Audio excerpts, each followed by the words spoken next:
Okay, cool. I have a lot to say. Hmm. Um, Thinking about where to start. Okay, so I want to make sure that Riley and Patrick also both get what they need tonight, but I feel like it might be really worthwhile, and I think it might be of interest for everybody on this call if we spend a little bit of time like digging into this.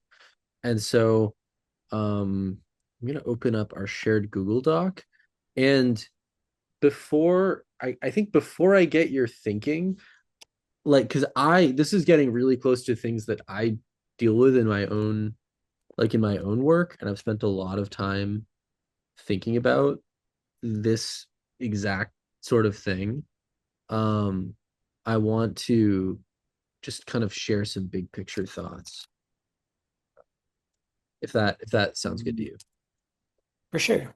Okay, so we've got, and I feel like, okay, this is my very short preamble, is that I feel like I have an unusual uh an there's a lot going on here, and I feel like more than most people that I know, or more than almost anybody that I know, I feel like my sort of aesthetic toolkit that I've built for my own work really like primes me to talk about this like exact thing. So I'm like kind of I'm pretty stoked. Right. Okay. So so solo guitar track. So basically, um I've got all this information in my head. I'm gonna try to get it out in a way that makes sense. I'm gonna say vectors of meaning. By that I mean like different. So there are different ways that we can interpret what's happening here. There are a lot of different angles that we can approach it through. So one of them is the question of harmonic content versus fundamental content. Another one is like rhythmic patterning. Um, we can say like referentiality slash guitar as signifier. There might be others, but I think these are, oh yeah, and then there's just like time slash duration. Um, okay. So then I'm gonna say historicity references. So, and I'll start off with historicity slash like references. So like this type of guitar playing, like you're describing it as a type of like primitivism or like American primitivism, which I think is part of the story. And it's interesting hearing very distorted guitar be described as American primitivism. Because I mostly associate that with like acoustic guitar, but in a way, it's all I think it totally applies. It's really interesting. I'm also going to talk about like um okay, so we got our American primitivism. We've also got downtown NYC, like noise, drone, often plus guitar. So this is an interesting, there's kind of like an interesting like confluence of things here. Like obviously, like for like American primitivism, we have like Fahey in the mix, and I'm sure many other people. Um, and can say, Mhm. and then this in particular, I'd also even want to add like krautrock, like Kulstrone rock. Like this makes me think of like early Noi or something like that, where they'll have, just they're playing one chord for like forever. And then sort of from the early, or sorry, from the downtown like New York noise slash drone music, there's also is kind of in this historicity that I'd say includes like Theater of Eternal Music, John Cale, Lamont Young, Tony Conrad, Charlemagne Palestine, and then also probably Reese Chatham, Glenn Bronca, and like other people. Um, and then that guy Mick Barr. Yeah, okay, wait. I don't know Mick Barr, but but there's some good stuff here. I'm also going to say there's one other historical reference thing which gets into more of the vectors of meaning thing, which I'm going to say is like just intonation. And then I'll say two other related terms, which are spectralism and Romanian spectralism slash hyper spectralism.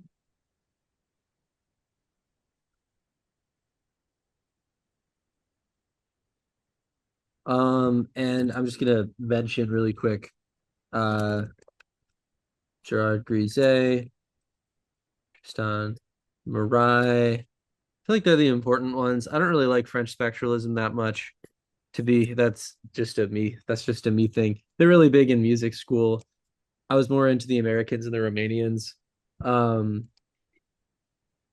Romanian spectralism magic. Yeah, yeah. Somehow Riley and I were talking about Romanian spectralism on like day one of working together. Uh, Horatiu Radulescu.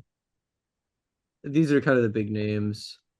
Trescu, Anna Maria of Ram. And then for just intonation, I'm going to mention Lamont Young again. We've also got James Tenney. And more recently, we've got Mark Sabat. We've got Catherine Lamb. And there's a huge gap. These are like OGs, and these are like people who are currently active in the field. Um, and then I'll mention the Reich thing because I think there's just like pulse minimalism, and I think this is closer to Steve Reich than to like Philip Glass, who's kind of the other like central archetypal pulse minimalist. And a lot of these things, like all these things, like downtown New York, like Noise Drone, pulse minimalism, just intonation, all these people like knew each other and it was all very interconnected. And there were like a ton of people that I'm leaving out of any of these categories. But for people who are like archetypally one thing or another, like, I mean, like Steve Reich is definitely one of the two people who really kind of committed his whole career to it, as far as I know, the other being Philip Glass. And just really quick commentary on minimalism, like it's way better now, but like when I was first trying to learn about minimalism in like 2013, the only all I could find on the internet is that there are four minimalist composers, and they are Lamont Young, Terry Riley, Steve Reich, and Philip Glass. And that's totally wrong. That's a made up history that doesn't make any sense.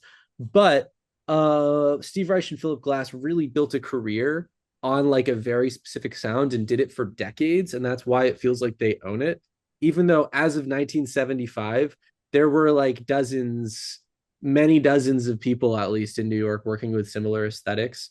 So it's really just that they got the stamp, I think, because they kept doing it for like another like 40 years and wanted a career in a more traditional sense and stuff like that. So that's my like just kind of side commentary on that.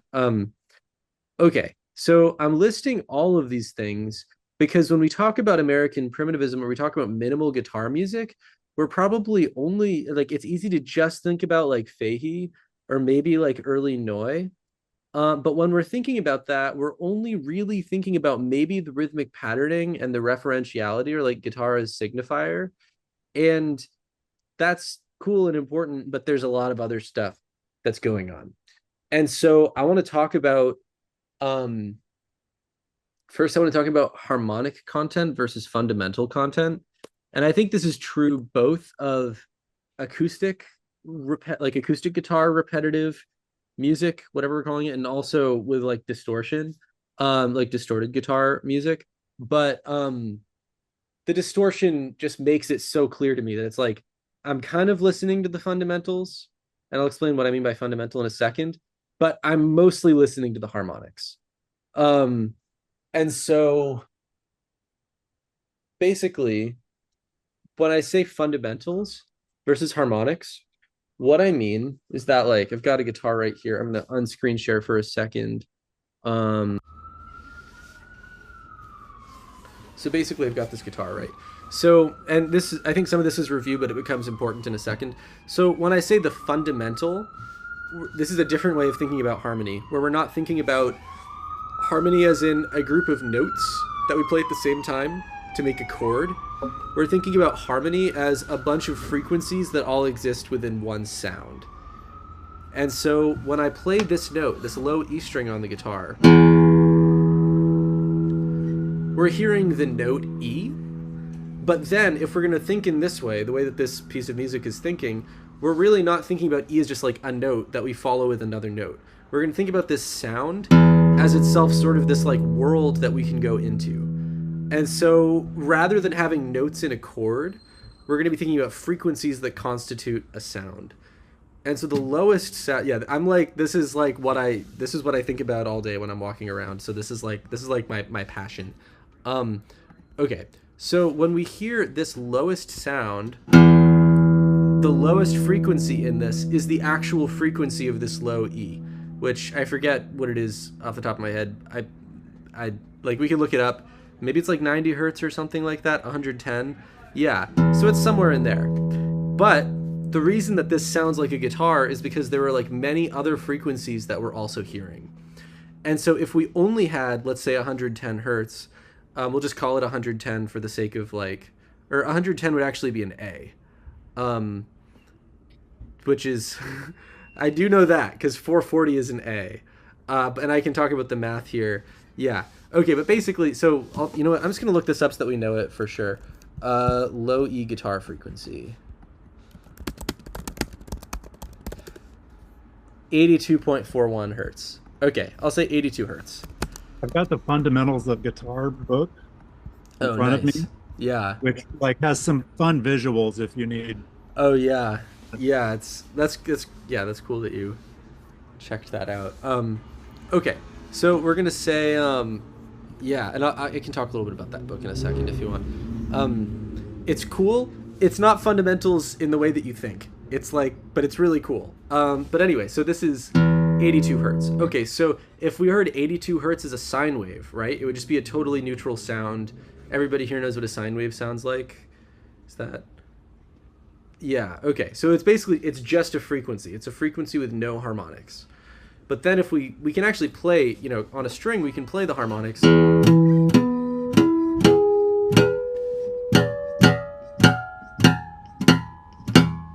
And it gets really hard to get the really high ones, you know, but basically we have all of these harmonics on the string, right? So part of what makes this sound like a guitar is the exact like balance or like mix of all of the harmonics that this string is resonating, that we hear resonating in the string.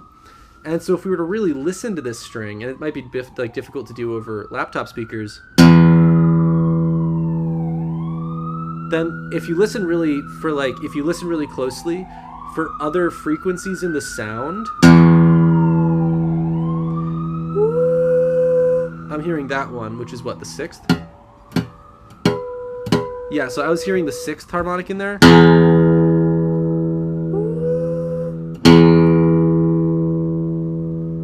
And it's a lot easier to do when you're listening to your own instrument and it's not being filtered through like a laptop microphone and then doubly like through Zoom, which is going to be even like lower fidelity, you know. But basically there are many different frequencies, and if you think about like when you're mixing, or if you're looking at a bunch of sounds in a DAW, there are these relative volume balances and stuff like that.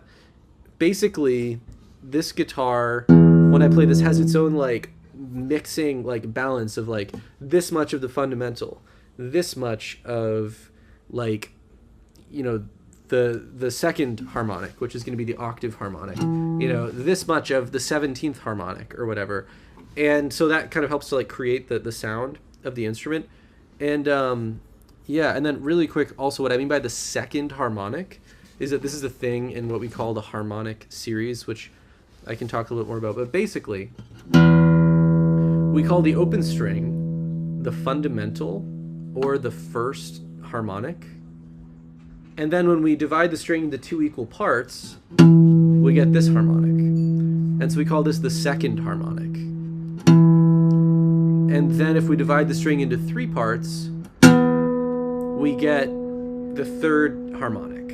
And if we divide it into four parts, we get the fourth harmonic and stuff like that. And so we get these intervals just by playing the string at some exact, like, at some ratio of like the whole string. So half, a third, a fourth, and it just keeps on going. You can find like, you know, the 19th harmonic. It might be really difficult to play on a string like this, for those of you who usually need like longer strings or some special way of playing a string. But basically, it kind of keeps on going. And this world of harmonics that we're getting on the guitar, like they're not notes that you can play on a piano. They're notes that are like, they're microtones basically. And I can go into like much greater detail with this in the future, or like by request. But yeah, so basically we've got these harmonics. And then what we do when we use distortion is we like really amplify the upper harmonics. And I don't really know the science of distortion, but really what makes distortion sound the way it does is that like the balance of the harmonics with the fundamental is that the harmonics get way louder, and that's why it sounds so like bright and weird. Okay. And so I'm going to go back to our Google Doc.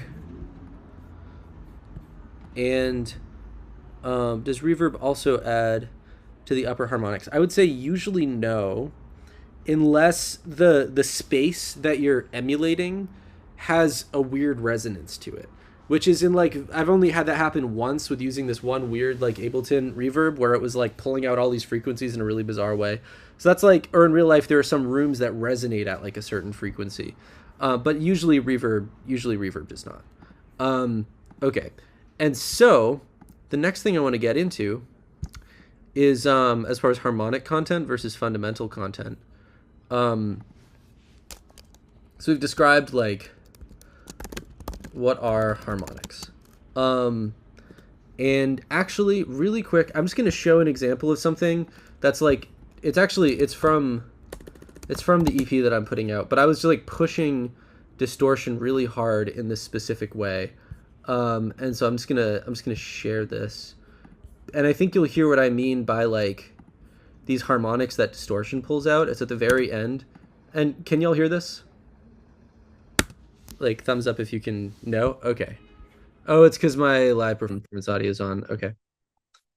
So I'll just point out, like, so this is all distortion pulling out harmonics. Well, there are some weird sine waves on the right, but the thing that sounds like a distorted guitar, just listen to all of this pitch information.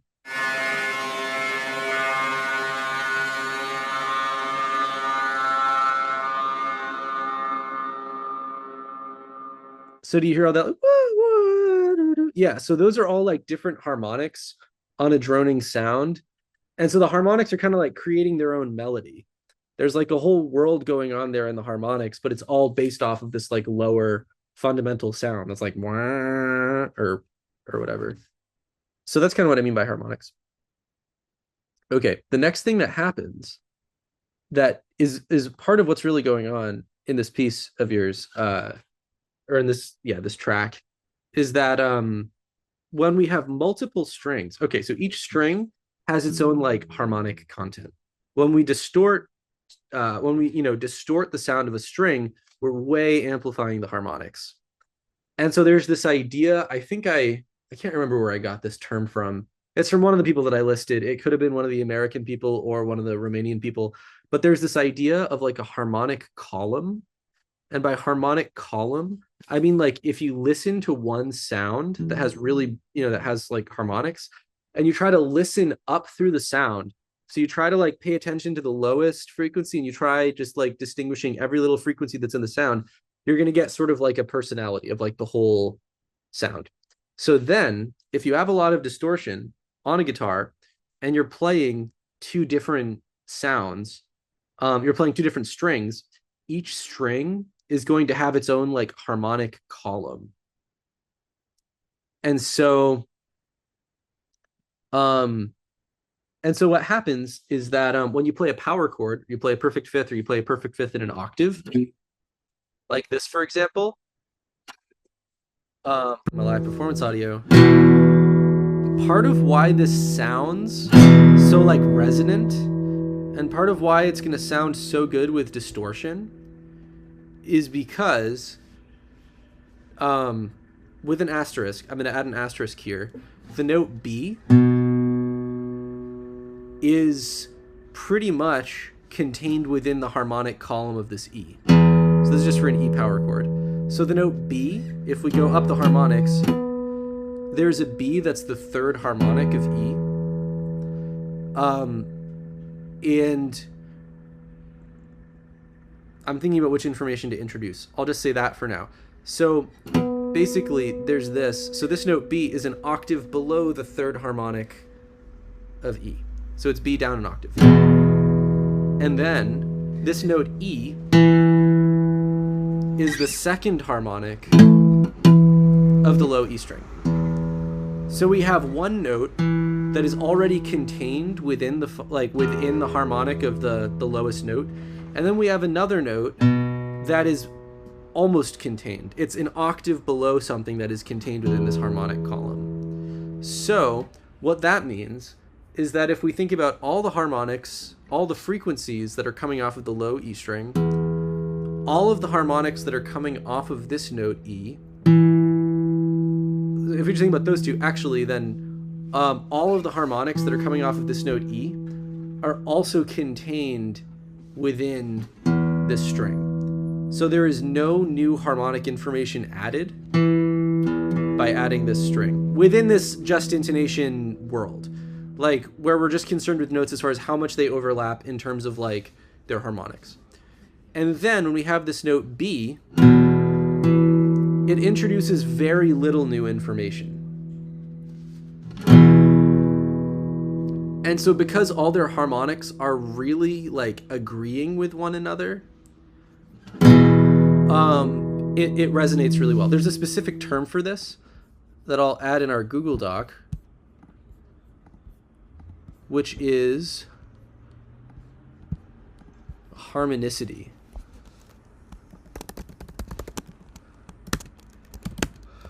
Which is all frequencies are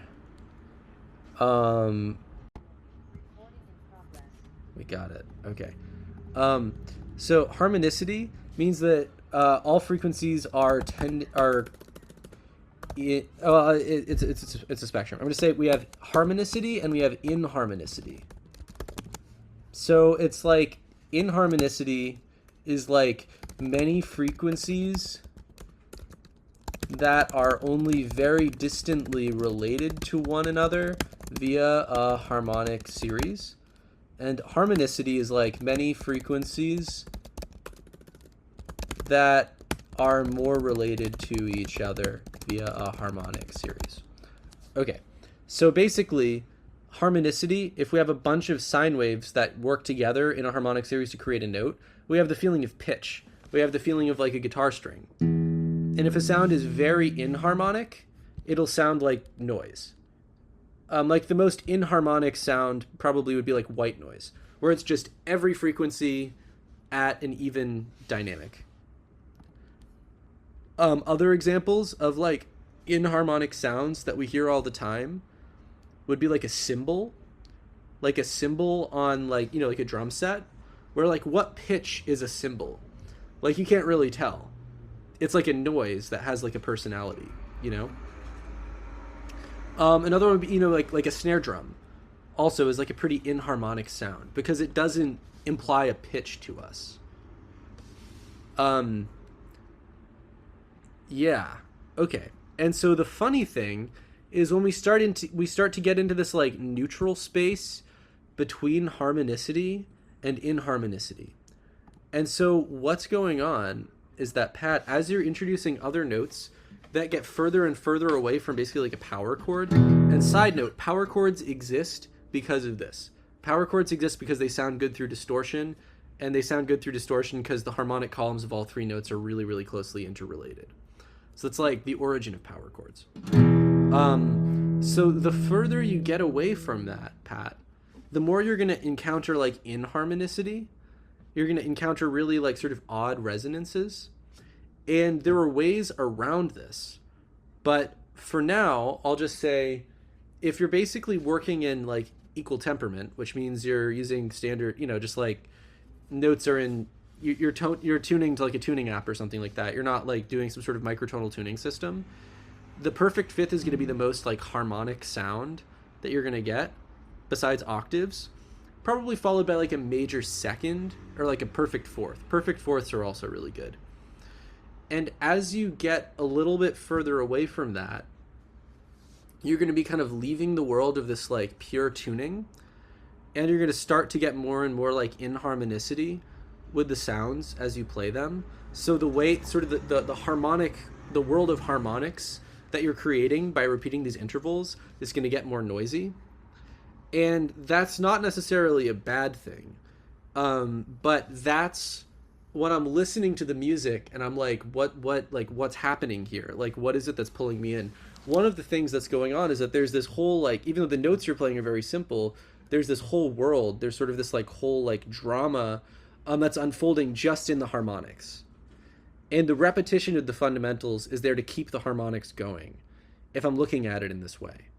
And so then when you're moving between different like sonorities, different combinations of fundamentals, which, to go back to like the old harmony world of like different notes that you play at the same time, different chords, you know, different groups of notes, the world of harmonics really changes.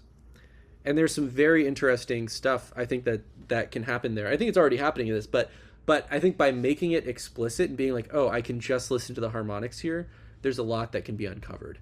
I'd say if you want to go further with this, or to know more about this, because I'm trying to give you a very simplified kind of just like layman's language only explanation of this, then I'm super down to talk about it more.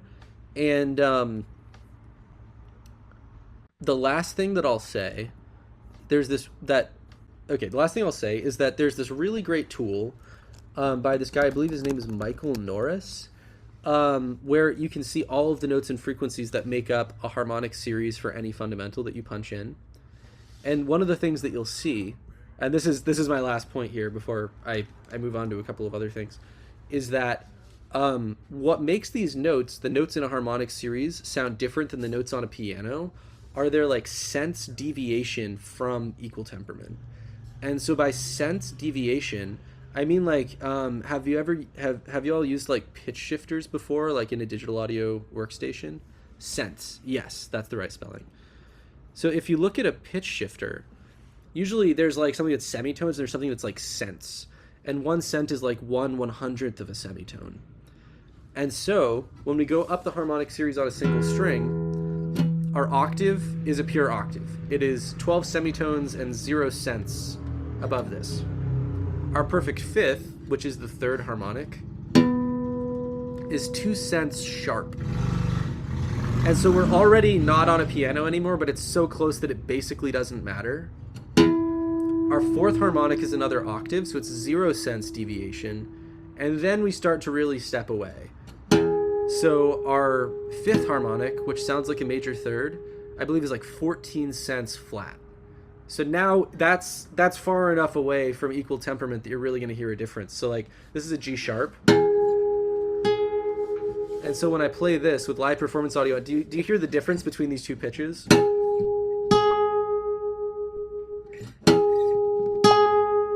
And when you play them at the same time, I don't know if this is coming through the laptop mic, but you get this beating pattern, this like, and that's because they're almost in tune with each other, but they're not. And so when you have two tones that are really almost in tune but not, they create this rhythmic effect that we call a beating pattern. And then if we just go up, I'll just go up to the octave.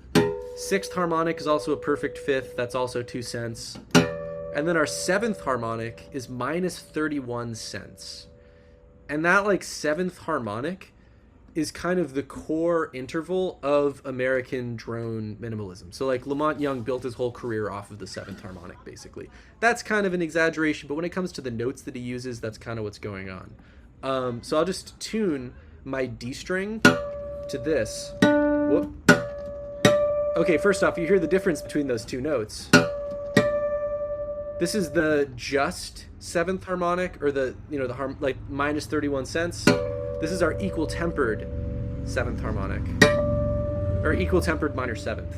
So I'm going to tune D down.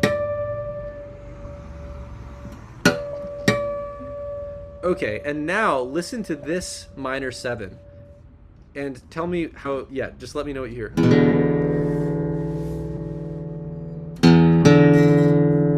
That sounds different, right? That's like a spicy interval.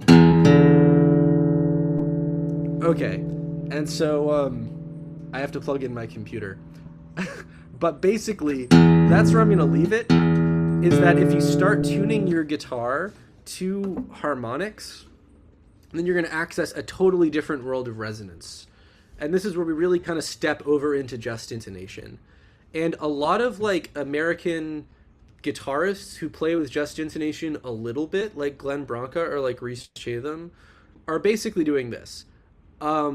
Maybe they took it a little bit further than this. I think sometimes maybe in his later work, Glenn Branca might have taken it further than this. But I know somebody who played on Glenn Branca's first record, and he was comparing Glenn Branca to Lamont Young, and he was like, yeah, Glenn was not. And this was early. Maybe he got better later, but he was like, Glenn had no idea what he was doing. Lamont Young really knew what he was doing. And Glenn's just make it louder with distortion, it'll sound cool. So I think a lot of Americans who are self-taught but come up in these experimental scenes are kind of winging it. And again, I think he got more into the science of it later, but and so there's actually a history of people just kind of figuring it out by ear and making cool stuff, which is cool also, that not everybody needs to be a math, just intonation mathy person. But so there's a history of people who are basically kind of playing with it at the thresholds of the science of it. Okay, I'm just going to plug in my computer here. And so when I'm hearing this, Pat, in a way what you're doing is minimal. Oh yeah. Oh, that's really funny. I have the Blank Forms book of Alan Licht. It's Common Tones. That's really funny that Branca basically admitted that. Also, wow, right group of people that you've already read that. But yeah, so just because I think one of the most kind of yeah, exactly, the later stuff, he knows more about what he's doing. So I just think that's right. Okay, so the thought that I had was in a way, Pat, what you're doing is very minimal, but the purpose of that minimalism, as it starts with Lamont Young, I think at least by 1961, the first 3 years, it's a joke, because I think he writes Trio for Strings in 1958, and by 61, 62, he's finding a at first it's just protest basically, and him just making fun of music school, and then he does all the Fluxus stuff with Yoko Ono, and by 61 or 62, he's getting a lot more serious about this. And the purpose of these limited materials, once people get serious about it, isn't really just less is more, which is kind of a more colloquial definition of minimalism.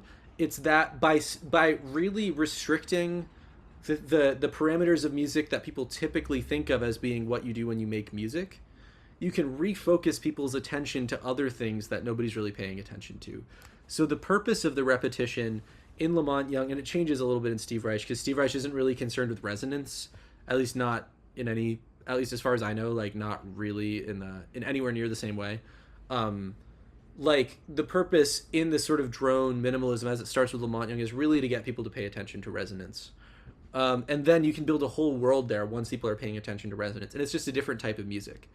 And yeah, so I think there's more going on in what you just played for me than that, but that is, I felt like it was going to be important to mention that, because it's just, I think it's just so foundational to this. And a lot of self-taught kind of experimental guitarists or whatever will be into Glenn Branca or into Rhys Chatham or something like that, but there's this extra step, which is just knowing a little bit more about this stuff, that opens up whole worlds. And I just wanted to mention that as a foundational thing. There's a lot more, I could talk about what you just played for me for hours, because this is my alley. This is my wheelhouse. But I think that's basically, that's a really important thing. And then I think there's something else with the American primitivism, just to briefly touch on referentiality, or guitar as signifier, between that and the fact that it's going on for a long time. It isn't, this isn't a synthesizer. You can hear the fingers on the guitar. And yeah, the fact that it is kind of in this folk world, there's this interesting sort of poetics to it, which is a guitar, this simple guitar pattern that kind of opens up the universe. And it's also interesting that a lot of early American just intonation composers came from the American West, and a few of them actually were Mormons. Like Lamont Young grew up as a Mormon and then totally renounced all of it. And James Tenney also grew up as a Mormon and became like a, was really into like science and also kind of renounced Mormonism. But they're both from the American West, and there's this like spiritual thing that's in both of them. Tenney hides it a lot more, but there's like a poetics there that I think is interesting. And then the last, or the rhythmic patterning thing, this is much more like just very concrete, but like you were talking about in the like in what you were sending, like digging into different notes. um that's just a really interesting way to like create a type of contrast. um because when you amplify, when you make different notes louder or softer, um not only do you hear the strings like at different dynamics, which just creates local level like, oh, that's interesting, but the louder the string is and like the brighter the attack on the string, the more you're going to activate different harmonics. And so if you have this kind of like harmonic cloud that's floating above the low sounds, the relative dynamics of each string every time that you pluck them is going to like create little tiny shimmering like transformations in the cloud of harmonics. So I think there's a lot that's going on there.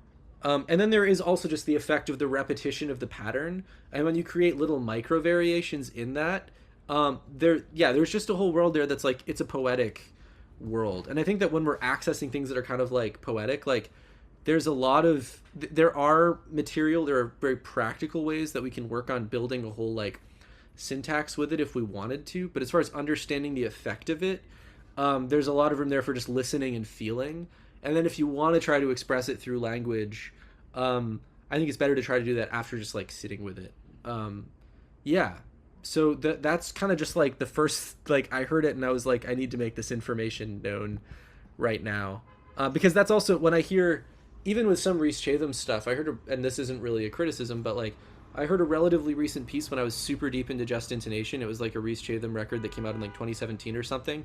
And I was listening to it and I was like, I enjoy this as a person who likes guitar and as a person who likes folk music, but this could just be taken so much further. And next to some of the other people that I mentioned, especially like the Romanians, especially like Horatiu Radulescu, there are people who take it like this world of actually working with intervals like so much farther. I'm gonna play one thing. It's gonna be maybe the scariest sounding music I've ever played on one of these calls. But it's unlike anything that I've heard before. It's October. Radulescu String Quartet 4. Is it gonna... Oh man, did they take the video off YouTube? Okay, I'm gonna try going over to YouTube and say Jack Quartet Lucerne. Yeah, okay, here we go. So this is a piece that was by this composer Horatiu Radulescu, who I studied in great detail during my last year at NEC. And this is his fourth string quartet, which is for one string quartet in the middle of a room, and then I believe 8 other string quartets dispersed around the room behind the audience. And all of the music is built on a fundamental of 1 hertz, which is not a frequency that anybody can hear, but it means that every whole number frequency, 2 hertz, 3 hertz, 357 hertz, whatever, are all like harmonics of the 1 hertz fundamental. And that sounds like a math joke, but he takes it crazy far. I think he worked on this piece for like a decade or something, and it's one of the craziest things I've ever heard. Also, wait, I might need to turn off my live performance audio really quick. Yeah, okay. Okay, and then this is going to be the end of me on this spiel, but it just seems so important for American like drone just intonation music, even when guitars are involved.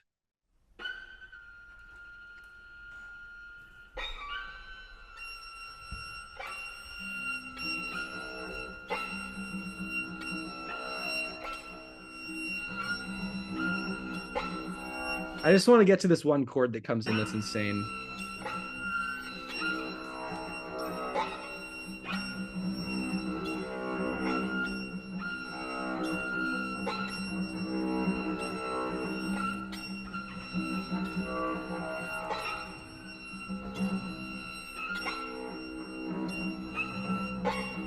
Yeah, I'm gonna jump ahead.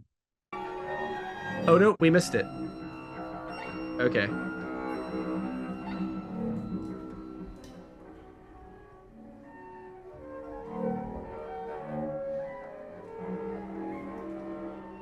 You know, I haven't actually listened to this piece in a few years. I'm just gonna jump ahead so you can get the idea.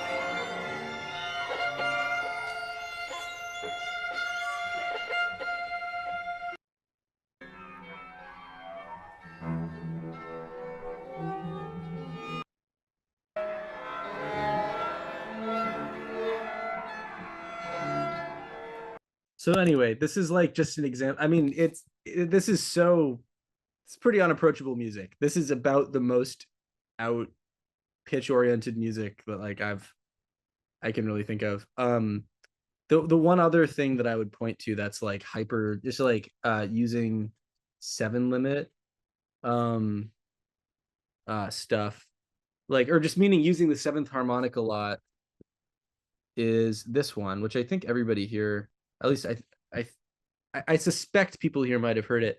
Very different approach to all of this, not really scary in the same way. This is an excerpt. Let's see what it sounds like.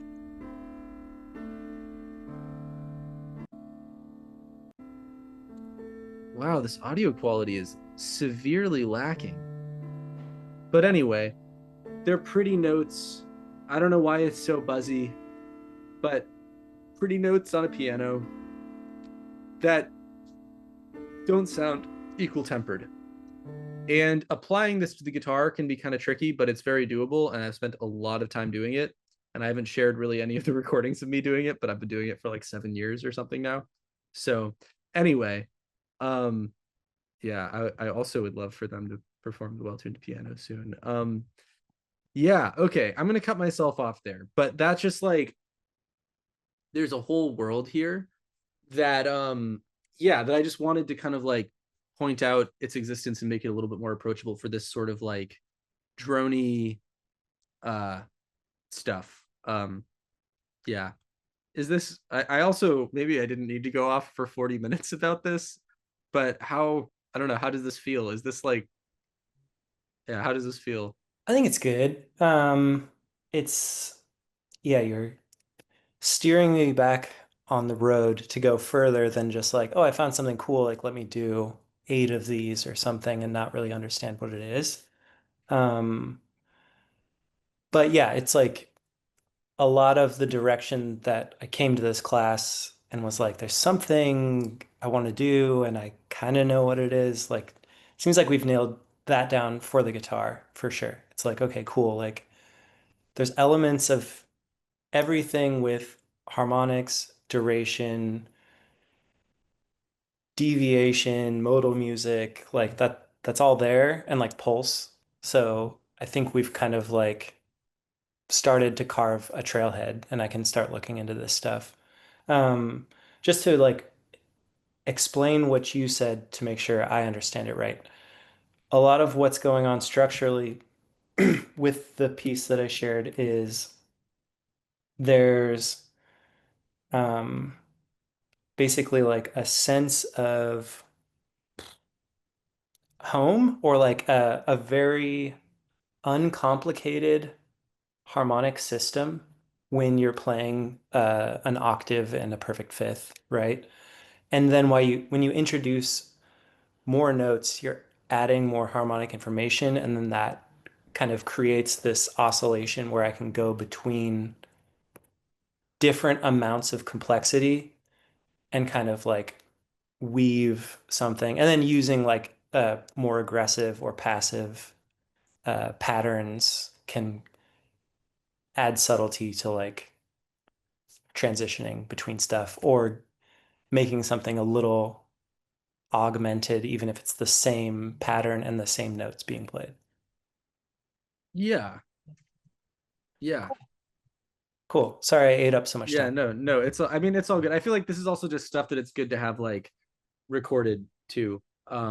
Just because it's yeah, it's important for even just thinking about distortion and understanding how distortion works and why distortion works, especially when we're dealing with chords. Yeah. Um, wow, yeah. I mean, I could, yeah. There's more that I could just keep talking about for a long time, but I'm gonna cut things off there. Yeah.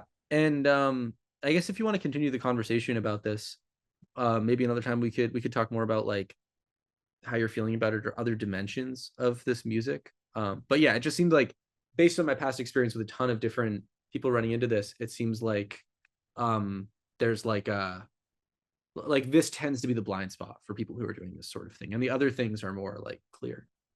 So yeah. Um okay. And so we've got some stuff on the agenda for Riley. And also Patrick, I guess just kind of checking in here.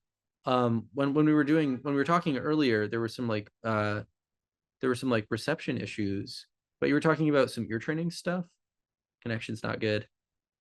Um, yeah. Patrick, how are you feeling about things so far today? And is there anything that you especially want to talk about? Well, I mean, just for the record, you could go as deep into this, into the topic that you just went deep into infinitely, and you'd have my full attention. Like I love the historical context, which I have, like I've studied in various senses. I mean, like, like there's an amazing book called the San Francisco Tape Music Center that gets into Terry Riley and Lamont Young because they were all together at Mills Yeah, College, yeah. like that, and that book is just wonderful. So, like I don't know, all that's stuff has been so I sort of understand the history of it, but not necessarily the mathematics. So, and also this Okazaki book, The Fundamentals of Guitar, like that, it just the opening pages just go directly into that, uh, you know, the different partials and subdivisions. So like it's been on my mind. So getting understanding the math or understanding I think of it more like the physics of it, right? So Yeah. that stuff is, I mean, it's like the materiality of music as opposed to just the like how it's taken. So Yeah.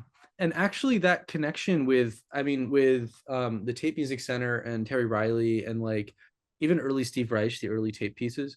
What's one of the things that's really interesting is that like besides Terry Riley, who's like a weird edge case where like he's done a lot of different things and we can talk about in C, but like he's just done so many different things that I can't pin him down to like one style as easily. Um, but if we were to talk about early Steve Reich, like the early Steve Reich tape pieces, like come out and it's gonna rain, those are repetitive, but they're not really doing any of this just intonation stuff. And so hmm, that's I think a place where Steve Reich really stands out from Lamont Young. And there are maybe there are like little things in Steve Reich in the 70s, maybe where I kind of can poetically, like not literally, but I can see how Lamont Young might be an influence. Sort of the music feels ancient, or like there are these pure intervals. We get like, in piano phase, it's just like the minor scale, and you stack the minor scale on top of itself, you get these pretty intervals. But for the most part, I think that especially something like It's Gonna Rain, like I mean it's physical in a way because we're hearing a voice do all this crazy stuff. Um, but I think if I were to try to like evaluate what makes it tick, whereas in a lot of this music that I just described, it is really like, I mean, there's a whole world of poetics that you can access through the just intonation stuff. Like, there are people who make just intonation who are like, wow, I love the sound of that interval. But with a lot of the people that I listed, they are bigger artistic concerns, and the just intonation stuff allows them to access that. So it's a tool for the sake of art. It's not just like, oh, that's a crazy sound, you know? But in the case of Steve Reich, I think the starting point for interpreting repetition there really comes more from like, maybe not comes more from, but it feels more connected to like conceptual art, which is also a big 60s thing. And mhm. like I think like Cage and like Rauschenberg were friends. I know very little about Rauschenberg. I'm just starting to do my homework on that era and visual art like now because they don't, at least at my music school, none of that stuff was ever talked about, which is like a big problem because it's like part of the conversation. But I think one of the interesting things that's going on here on a bigger artistic level also, Pat, like in your thing, has to do with the ways that it's not only about the the harmonic cloud. Like that's like a material part of it, but there's all this other stuff that we can evaluate, like um almost like like this, the like semiotically. like just the sound of the guitar, the associations of it. I would even wonder if it were to be, you know, like re-recorded or something, having a mic on the electric guitar strings so that you hear more of the physical action on the strings as well as the distortion coming from the amp. And then I guess there's a question of how conceptual or like art worldy you would want to like go with it. But those are some really interesting vectors of thinking that could I don't know, that could open up the thinking around what's going on here in a way that could also lead to new pieces of music, you know. And then just to give one more really cool kind of potential, or at least I think material thing, is that you could think about different patterns of articulations. Like you have three strings. What if every second note, you go through a section where every second note is articulated so that it's like bum bum bum bum bum bum bum bum bum, you know, or you know, or you could create bigger patterns. I mean, that alone is like kind of like two against three, kind of, or it's like a polyrhythm. It's like ba ba ba ba ba. I don't know. I can't. I don't know how to gesture my way through that sound. But you know, it's like a vibe. Or you could create different, bigger like macro patterns of articulations. This is a very like I'm gonna write everything out way of doing this. This is not a super intuitive way of doing it, but it's another way to start to create a level of detail within this world that could lead to new types of discoveries and more pieces of music. Yeah, so that's just another way that I would think about breaking in that feels more related to the experience of Steve Reich, which is really like all it's much more about the pulse, the repetition of the pulse than the repetition of the pitches. Like the pitches are there to kind of drive the pulse. Once the notes come back, like once Steve starts using notes again, like piano phase and violin phase and stuff. So anyway, that's some more stuff there, Pulse Gang. Um, yeah, okay. And then just really quick also, the book that Patrick is talking about is this book by this guitarist Miles Okazaki, called Fundamentals of Guitar. And it's a cool book. It's not really like it's not fundamentals of guitar as in here's a G chord, but it's like, okay, we've got this many frets, we've got this many strings, here's how strings work. What is everything that we can map out about how all this stuff relates? And it's also we've got a right hand, we have a pick, you know, like, and it's really cool. It's not really for beginners, but it's like if you want to think about what the guitar is in a new way, it's yeah, it's really cool. And Miles Okazaki is a really cool guitarist. He's like kind of a jazz, like jazz guitarist who plays notes. Like there's like a point where you go through like the Derek Bailey wall, and then you're in like Keith Rowe land, and it's like free improvisation. It's like sound. Like Miles Okazaki plays notes. He really likes playing Thelonious Monk tunes, so he's like very within the tradition. But also is a really interesting thinker and a really interesting guitarist, and it's a cool book. So that's what's going on there. Okay, and then there's something, Pat, that I want to show you before we get off the call, which is related to the harmonic series, and it is the most kind of like demystifying thing I can possibly offer. I'm just going to grab a notebook and a pencil. I'll be, you know, 5 seconds, and then I'll. Riley, I know you know a lot about music. Um, what is that stuff that I made? Is like, do you think it's like Like the Peyo, song that we listened to earlier? Reich? Yeah, it's like Roy Montgomery kind of, but not. I mean, to me, it sounds like, I mean, yeah, it is kind of like in the tradition of like Fahey or like Robbie Basho. It's just with a more limited palette. The thing that makes classifying that sort of American primitivism music difficult, I think, is because they used 12-string guitars a lot. Like Leo Kottke and Robbie Basho and John Fahey all use 6 and 12-string guitars. I think to try and like get that melody, but they also used steel string guitars. Specifically, Robbie Basho was like really big about like having like steel string 12-string guitars. And I think that gives it like a little more bite. Like he wanted more out of it, almost like sort of making it sound a little bit more amplified with that, which is like the Yeah. closest thing I can think of. But I mean, like, it's sort of drone, but it's also sort of American primitivism. I wish I had a better recommendation for Mick, like some Mick Barr music that would be in the thing that you were looking for, because he just like shreds repetitively. He has like 2 or 3 black metal bands. There's like Krallice and Kromtech. another one that I can't remember, but I saw him at Artist Space and he was with a drummer who was just like free jazz drumming and he just fucking shredded for like an hour and 10 minutes. It was insane. And Yeah. like a lot of the same like 2 note intervals, like over and over and over and over and over, and then like 3 note intervals, and then like just going back and forth. And that's I think like more of the vibe that you might be looking for relationally. I don't really know like how to describe it, but it kind of like merges all the Yeah. disciplines. Okay, wait. Yeah, I I want to think show you this thing really quick because Yep, it's sorry. I want to make sure that we get to it and it's important.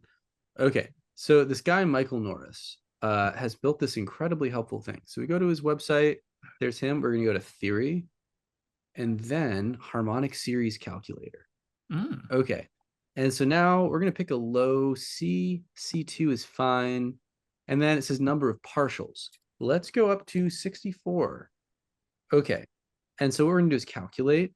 And then here's what it does. It gives us, I mean, this is a mess, obviously. We're not going to worry Uh-huh. about that because this doesn't actually matter. We want this. This is the good stuff. Okay, so what we're going to do, also, where is C2? It is C2 on the staff. Okay, so C2 is going to be an octave above here. Okay, cool. So it's going to be low. Okay, so what I'm going to do now is I'm going to stop screen sharing. I've got this big fucking staff music notebook, right, with all this stuff. Here's a vocal part somewhere on one of these pages. Vocal part that I wrote for a song in progress. It's like a choral part that we're not going to worry about too much right now. And then what we're going to do is go to a new page. Oh, we got a little bit of a cello piece that I started once when I had COVID 3 years ago. And I don't write this type of music anymore, but I wrote one page and then I was like, my heart's not in this anymore. And I didn't finish the cello piece, but maybe someday I will. Okay, and now we have a blank sheet of paper. Okay, so here's what we're going to do. This is where it gets important. I'm going to make a grand staff, which means both bass clef and treble clef. What I'm going to do is go to the C. This is going to be C2. I'm going to write this here. And I'm going to say this. So I'll just show you this now on the screen. So we've got our grand staff, which is like the piano staff with both bass clef and treble clef. We have this note C, which is a very low C. And then I've written this degree symbol and then 1. So degree 1. And that degree symbol also means harmonic. So what this means is that this is our first harmonic. So then what I'm going to do is I'm going to go back over to where it says Michael Norris. I'm going to go over to the Michael Norris page. I'm going to write the second harmonic, which is going to be C3. And it's going to be here. And I'll show you what I've got here in a second. Harmonic 2. I'm going to write down my third harmonic, which is a G, also in the third octave. Harmonic 3. And then what I'm going to write above that, and this is where it gets really important, is plus 2 cents. So this is sense deviation from equal temperament. So plus 2 cents. And I'll show you what this looks like written down in just a second. Next, I'm going to write C4, also known as middle C.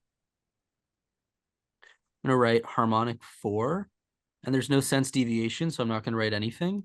Next, we have harmonic 5, which is E4. I'm going to say minus 14.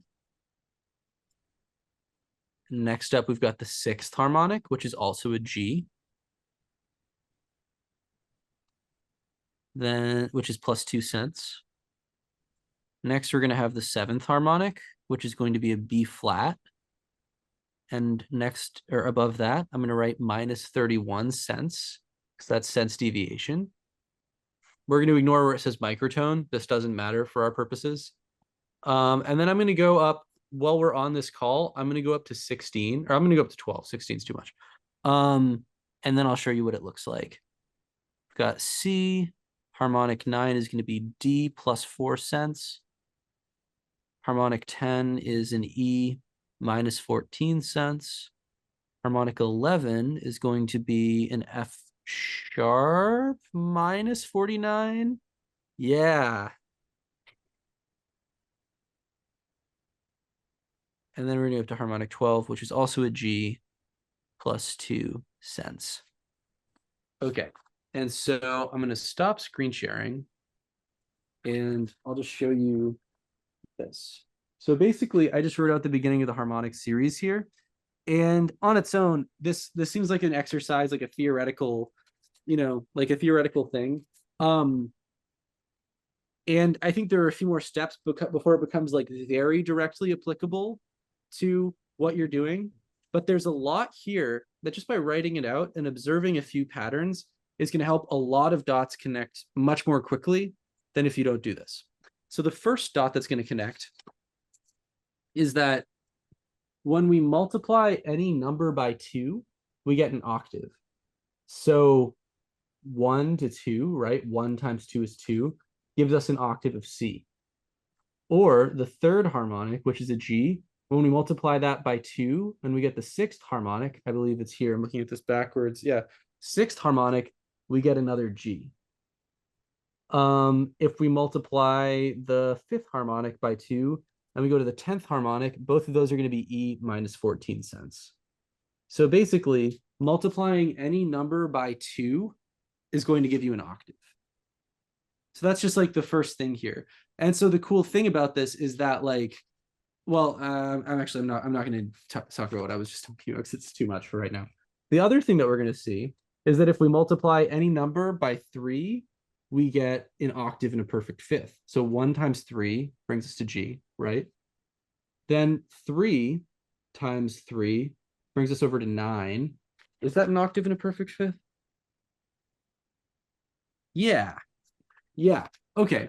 So 3 brings us over to 9, which is an octave and a perfect fifth.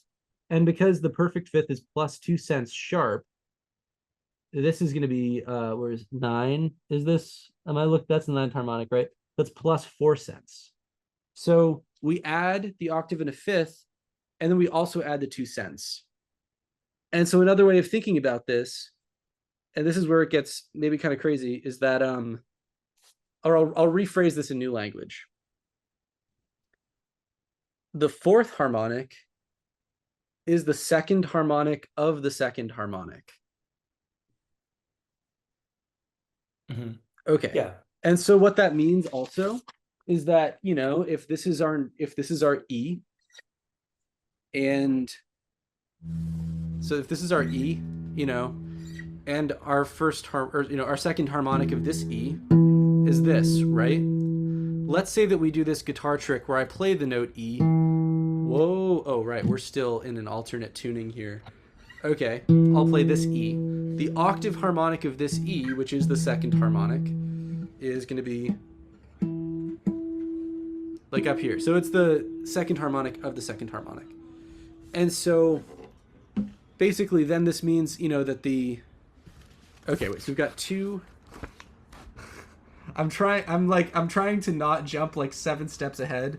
And I think this is why it's hard to be a math teacher. Okay, so if the fourth harmonic is the second harmonic of the second harmonic, the sixth harmonic is the second harmonic of the third harmonic. And the sixth harmonic is the third harmonic of the second harmonic. So 2 times 3 is going to equal 6. 3 times 2 is also going to equal 6. And so the reason that I'm pointing out all these relationships between these notes is that if we're talking about the harmonics of the low E string, and then all the harmonics on this note B, and then all the harmonics on this note E, whoops, not that note E, this note E, and they're all in alignment, it's because if I were to write out the harmonic series starting on this low E, and I were to write out the harmonic series starting on the low B that I just played, and I were to write out the same harmonic series starting on the note E an octave up, basically, there's like an asterisk here. I'm debating how complicated I want to get. You'll basically see that there's going to be some octave weirdness, because the B that we're playing isn't an octave and a fifth up, it's just a fifth up. But other than octave differences, we're going to have all of the exact same notes with all of the exact same sense deviations. Interesting. So, in application terms, right? I'll do this exercise. I'll kind of try to put those numbers together. Yeah. But when I want to apply this, Mm-hmm. I'm thinking relative to like what we've been doing today, right? Yeah.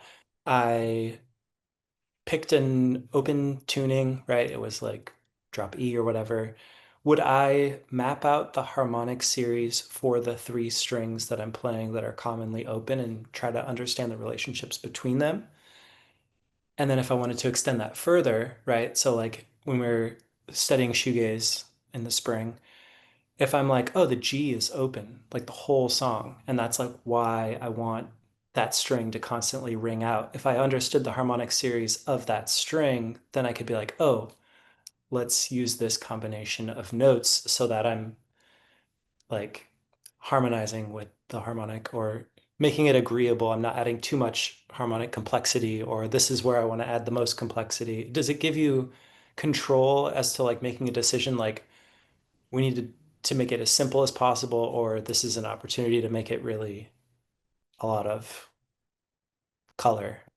Yeah. Okay. That's a good question. Okay, so thinking about this, what this will do is open up more of an understanding of like when you're using distortion and you want notes to really blend into one sound, exactly like how to do that. If you're interested in this kind of world of harmonics that comes from this like minimal guitar music, um, and then beyond that, exact applications can be kind of different. Like you might not want to make guitar music that always sounds like microtonal, you know, and a lot of shoegaze music, it's microtonal and that the harmonics are microtonal, but they're just playing chords, you know, and because of the distortion, they're getting these really rich sounds. But something that could be interesting to do would be to like tune a string to like a major third harmonic. So you have a string in some open tuning that's like minus 14 cents and just strum it and see what kind of sound you get. And so Yeah. something that comes to mind would be like an open D tuning where, you know, if you're tuning open D is like D, A, D, F sharp, A, D, and you drop tune that F sharp by like 14 cents, when you strum that chord, it's going to like hit in a totally different way. It's going to like kind of blow your mind.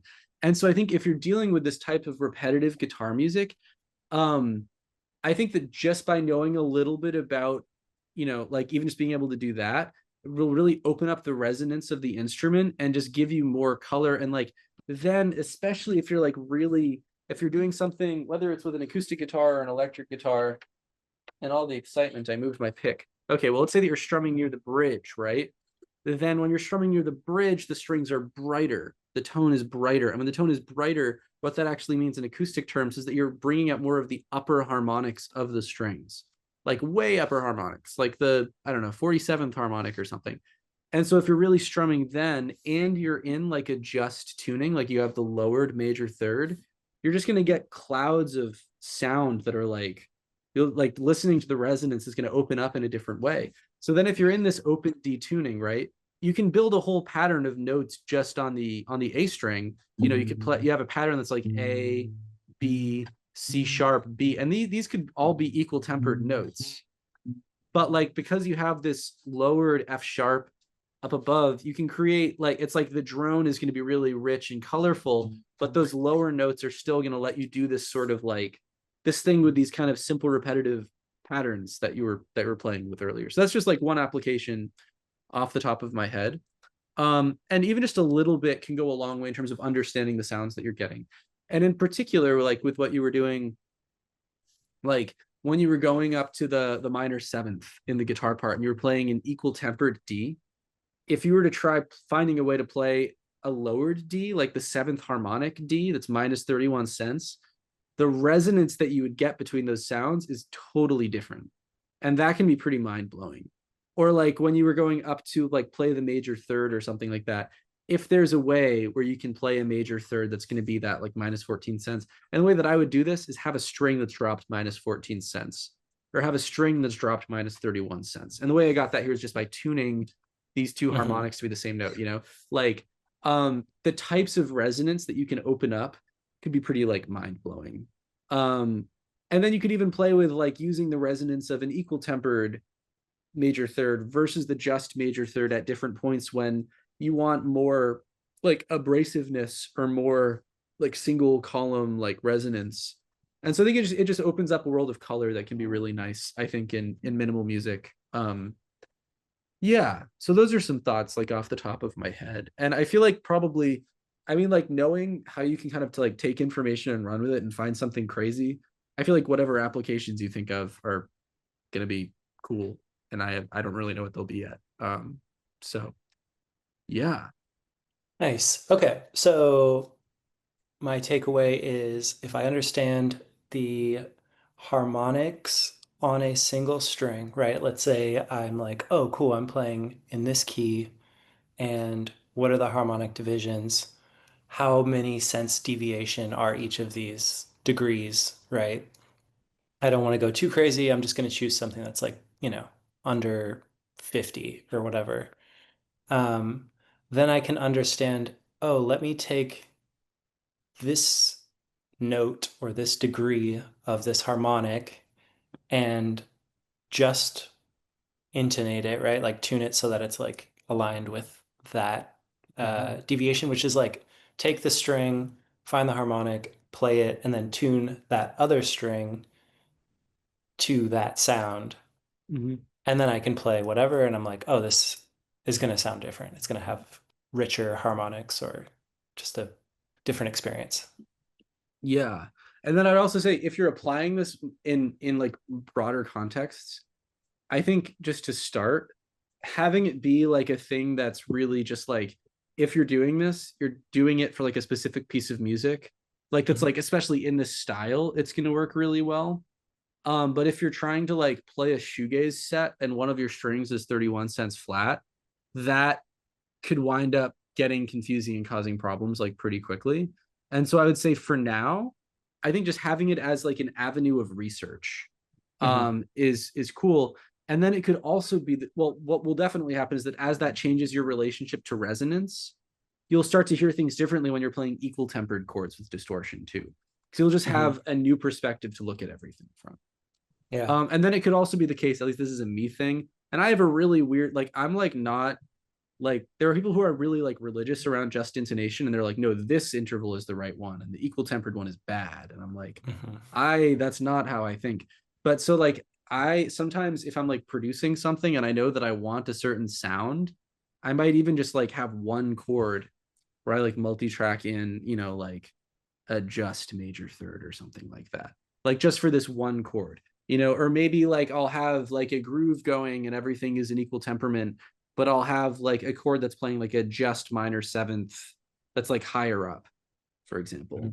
And so there are little arrangement places. In a DAW, it's easy because you can just retune the guitar, play the part, and then it's there. In live performance, that either means retuning live or having multiple instruments or something, which can get more tricky.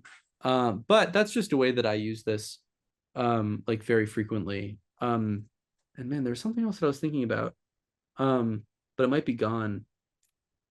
Yeah, well, maybe it'll come back at some point. But yeah, those are some applications that come to mind like immediately. Cool. Yeah. Yeah. I'll figure out. I'll explore, but I'm thinking about how like the Kevin Shields like whammy technique plays into this just like subtly. Oh, totally. Actually, my mind was just going there too. Both that and like chorus effects, where like it's a different kind of microtonality. So you're not being really specific about like one pitch at a time. But if you're playing a big major chord, even if it's equal tempered, that's like you've got, let's say an E major chord, you have your G sharp is 14 cents sharp from the just interval. Your B string is 2 cents flat from the perfect major fifth. But it's that other than that, it's pretty close. And distortion is going to give you all these harmonics. And then you add this other kind of like microtonal bend of like a whammy bar on it or something. then that's a really interesting. I mean, the chorus is a little bit different because that's going to give you these other types of microtones that are these like wavery things. But moving a whole harmonic column is so interesting. And what can also be really interesting is if you have one steady drone of like a distorted E major chord, and you have somebody else who also hits an E major chord and then bends it. Because what's going to happen is that you have all these notes that are the same, right? And then as they slightly bend out of tune, they're going to create beating patterns. And the beating patterns are going to be changing as the notes bend further away out of tune. And I'll also say, like, if this happens really fast, you're not going to notice it. But if you do it really slowly, it's going to sound insane. And so there's a whole world there.